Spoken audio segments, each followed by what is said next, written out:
Sa Anson Ke kidnap slay case, dating Pogo worker daw ang sinasabing co-mastermind sa krimen na si Kelly Tan. Sangkot rin daw sa iba pang kidnapping ang Chinese national ayon sa PNP. Nagbabalik si Andrea Salve para sa detalye.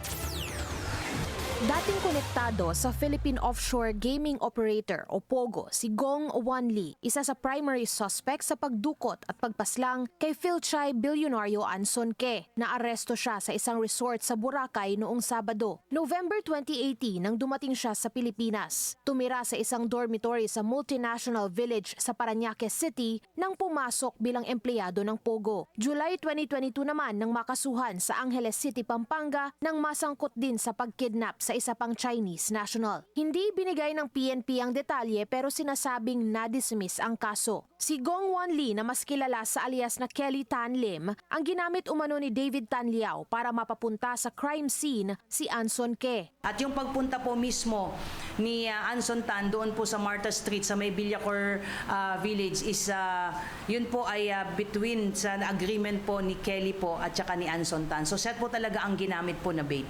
Maliban sa kasong ito, marami ng kinasangkutang kidnapping cases ang dalawa ng magkasama. Isa raw dito ang nangyari noong December 2024 kung saan pareho ang kinahantungan kay Anson Ke. Kaya kumbinsido ang PNP na pagpaslang talaga ang motibo ng mga sospek at sinamantala na lamang ang pagkakataon na hingan ng ransom ang pamilya.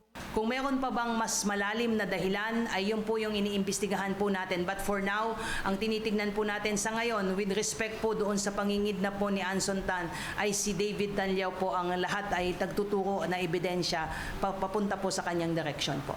Matagal nang magkakilala ang primary suspects at ang biktima. Suportado ito ng nakuhang video ng PNP kung saan makikita silang nasa iisang event. Sa ngayon, isa na lamang sa 5 suspect ang tinutugis ng mga otoridad. Para sa Agenda, Andrea Salve, Billionaire News Channel.